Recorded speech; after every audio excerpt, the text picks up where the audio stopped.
आज मैं उनके लिए एक बहुत ही पावरफुल लाइफ स्टोरी लेकर आया हूँ जो किसी कंपनी में 20, 30 या 40 साल से जॉब कर रहे थे और उनको कोविड की वजह से जॉब से निकाल दिया गया। और अब वो ये सोच रहे हैं कि अब तो हमारी उम्र हो गई, अब हम जल्दी से जिंदगी कट जाए यही चाहते हैं। सो मैं उज्जवल पटेल आज आपको मिस रोज ब्लमकिन की मैजिकल लाइफ स्टोरी के बारे में बताने वाला हूँ, जिन्होंने 40 साल की उम्र में एक नया स्टोर ओपन किया। उसके बाद वॉरेन बफे को बिजनेस का कुछ हिस्सा बेचा और उसके बाद 94 ईयर की एज में उनकी फैमिली वालों ने उनकी स्टोर से उनको निकाल दिया। तो 94 ईयर की एज में उन्होंने एक नया स्टोर ओपन किया और उसको अमेरिका का तीसरा सबसे बड़ा स्टोर बना दिया।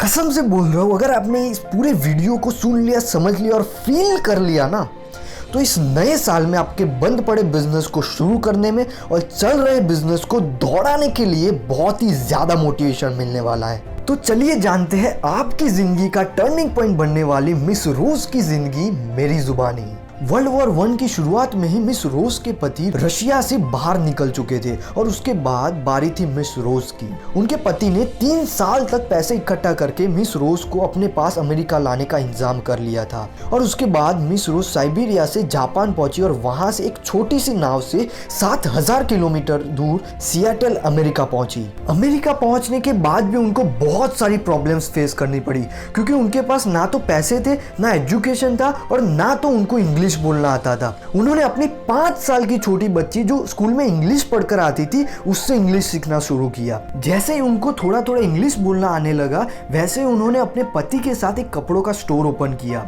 मिस रोज वहां पर सिलाई करने का काम करती थी और वहां से धीरे धीरे पैसे इकट्ठा करके उन्होंने अपने 7 भाई बहनों को रशिया से अमेरिका बुला लिया।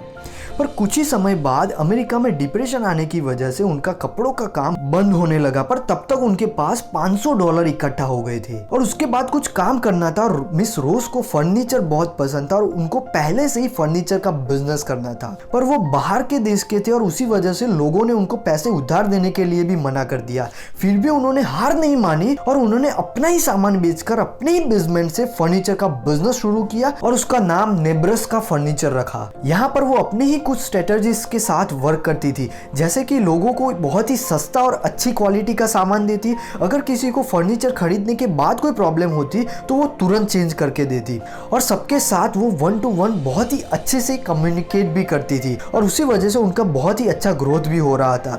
पर उनका ये ग्रोथ उनके कॉम्पिटिटर्स को पसंद नहीं आया और उसी वजह से उन्होंने मिस रोज पे झूठा केस कर दिया। और उसके बाद मिस रोज किसी भी लॉयर के बिना सारे पेपर्स और बिल्स लेकर कोर्ट पहुंच गई और कोर्ट में उनकी बेबाकी और ईमानदारी देखकर केस खारिज करने के बाद जज ने ही मिस रोज के स्टोर से $1400 का फर्नीचर खरीदा। इन सब को मार्केटिंग में यूज करने के लिए मिस रोज ने पेपर में छपवा दिया कि सस्ता और अच्छा फर्नीचर देने के बावजूद भी कॉम्पिटिटर्स ने केस कर दिया और उससे उनको बहुत ही ज्यादा सिंपैथी और पब्लिसिटी भी मिली।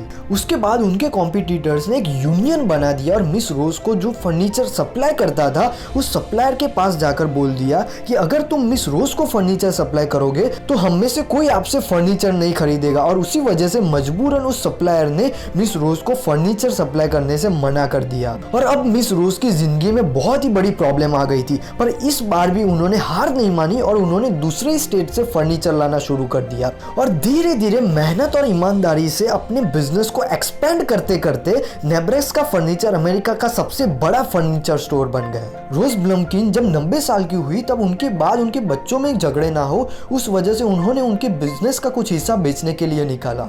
और उस वक्त वॉरेन बफे मिस रोज की बिजनेस करने की लगन और ईमानदारी से बहुत ही ज्यादा इंप्रेस थे और उसी वजह से वॉरेन बफे खुद एक बार मिस रोज के स्टोर में गए और उनको पूछा कि आप अपना बिजनेस कितने में बेचना चाहते हो। और तब मिस रोज ने उनको बोला $60 मिलियन और ये सुन के वॉरेन बफे ने उसी वक्त $60 मिलियन में नेब्रास्का फर्नीचर का 80% हिस्सा खरीद लिया।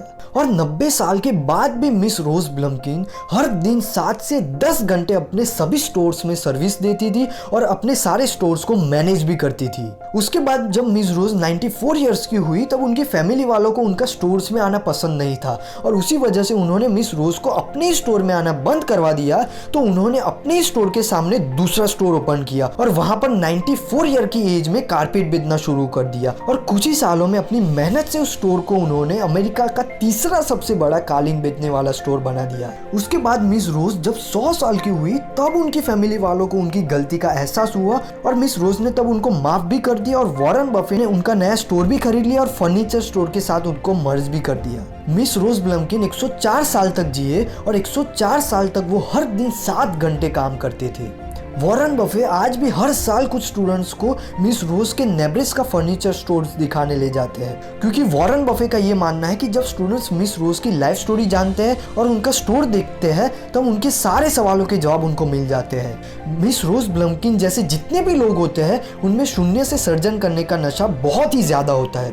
वो जब भी कोई स्टार्टअप या कोई काम शुरू करते हैं तब वो ये नहीं सोचते कि मेरी क्या सिचुएशन है, मेरी क्या उम्र है या मेरे पास कितने पैसे हैं। उनके दिमाग में एक ही माइंडसेट होता है कि जो काम मैंने शुरू किया है उसको किसी भी हालत में मुझे एक नए मुकाम तक पहुंचाना है। फिर वो फेसबुक के मार्क जुकरबर्ग हो या टेस्ला के एलन मस्क हो या रिलायंस इंडस्ट्री के मुकेश अंबानी हो या अदानी ग्रुप के गौतम अदानी हो या चाय बेचने से लेकर इंडिया के प्राइम मिनिस्टर बनने तक का सफर तय करने वाले नरेंद्र मोदी हो, हर किसी में अपने काम को एक अलग मुकाम तक पहुंचाने की लगन है। वीडियो पसंद आया तो वीडियो को लाइक करना और हमारी चैनल करो स्टार्टअप को सब्सक्राइब करके बेल बटन को क्लिक कर लेना, जिससे अगले जितने भी वीडियोस आए तब आपको नोटिफिकेशन मिल जाए।